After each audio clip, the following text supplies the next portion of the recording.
ఊరిలో అమ్మవారి గుడి ప్రతిష్ట కానీ నేనైతే మిస్ అయిపోయాను. హలో అందరికి, welcome back to my channel. మా ఊర్లో ముత్యాలమ్మ అమ్మవారి గుడి ప్రతిష్ట జరిగింది, కానీ మాకైతే వెళ్ళడానికి కుదరలేదు. తెలంగాణలో అమ్మవారికి బోనాలు ఎలా ఎత్తుకుంటారో మా సైడ్ అయితే శ్రావణ మాసం వచ్చిందంటే ఖచ్చితంగా ముత్యాలమ్మ అమ్మవారికి అయితే పెట్టుకుంటారు. ఈసారి అయితే మా ఊర్లో గుడి కట్టారు అమ్మవారికి. ఇంకా ఆ గుడి ప్రతిష్టకే వెళ్లారు మమ్మీ వాళ్ళు, ఇంకా పిన్నమ్మ వాళ్ళు. నేను వెళ్ళకూడదు కాబట్టి నేను ఇంటి దగ్గరే ఉన్నాను. ఇంకా మమ్మీ, అమ్మమ్మ వీళ్ళందరూ వెళ్ళారు. ఇక్కడ చూడండి, ఊర్లో ఉన్న ఆడబిడ్డలందరూ పొంగలు పట్టుకొని ఎలా వస్తున్నారో ఒకటేసారి అమ్మవారి దగ్గరికి. చూడ్డానికి అయితే చాలా బాగుంది కదా. ముందు చెన్నారాయుడు సేవ చేసుకుంటూ వెళ్తుంటే వెనకాల ఆడబిడ్డలందరూ పొంగలు పట్టుకుని వెళ్తున్నారు. ఇవన్నీ చూస్తుంటే అబ్బా నేను మిస్ అయిపోయానే అనిపిస్తుంది. కానీ మనం వెళ్ళకూడదు అన్నప్పుడు ఇంకా తప్పదు కదా.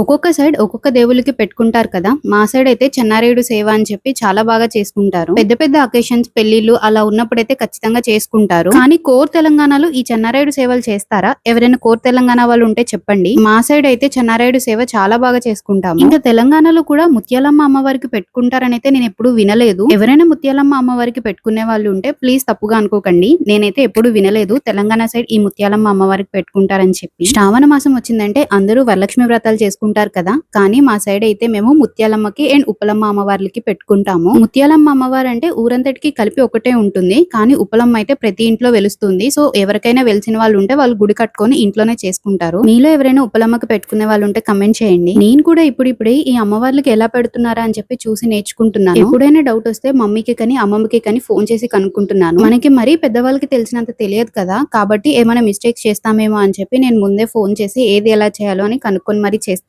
మళ్ళీ మనం తెలియకుండా ఏదైనా తప్పు చేస్తే ఇబ్బంది కదా. ఇక్కడైతే అమ్మవారికి హోమం చేస్తున్నారు. ఈ హోమంలో ఊర్లో ఉండే కపుల్స్ ఎవరైనా సరే కూర్చోవచ్చు. అంటే గుడి ప్రతిష్ట చేసేటప్పుడు ఎక్కడైనా సరే ఇలా హోమం చేస్తారు కదా. నేను ఇక్కడ ఫస్ట్ టైం చూస్తున్నాను. అమ్మవారి ముందు ఒరిగడ్డి వేసి మంట పెట్టారు. అంటే ఇలానే చేస్తారంట. ఇది ఒక టైప్ ఆఫ్ రిచువల్ అని చెప్పింది. మీరు ఎప్పుడైనా ఇలాంటిది చూసారా? అసలు చూడండి, ఇక్కడ అమ్మవారి గుడి తలుపులు తెరిచేసరికి ఎంత మంది క్రౌడ్ ఉన్నారో. అమ్మవారికి పెట్టాలని చెప్పి ఇంట్లోనే పూర్ణాలు అండ్ పరవన్నం నైవేద్యంగా తీసుకెళ్లారు వదిన వాళ్ళు. ఏదైనా ఇలాంటివి ఉన్నప్పుడు ఇంట్లో ఫుల్ హడావిడిగా ఉంటుంది కదా. కాబట్టి మా మమ్మీ కొన్ని క్లిప్సే తీసింది. ఏ గుడి ప్రతిష్ట అయినా సరే ఎంతమంది భక్తులు వస్తే అంతమందికి అన్నదానం చేస్తున్నారు. ఇంకిక్కడ మమ్మీ వాళ్ళు కూడా భోజనం చేశారంట. ఫుడ్ అయితే చాలా బాగుంది అని చెప్తుంది మమ్మీ. కాకపోతే టెంపుల్ కంటే కొంచెం దూరంలో పెట్టారంట. అమ్మమ్మ వాళ్ళకి నడవడానికి కొంచెం ఇబ్బంది అయింది అని చెప్తుంది ఆ క్రౌడ్ లో. ఇంకిక్కడ చెన్నారాయుడు సేవ కూడా చాలా బాగా చేస్తున్నారు. అది ఎలా చేశారో మీరు కూడా చూడండి.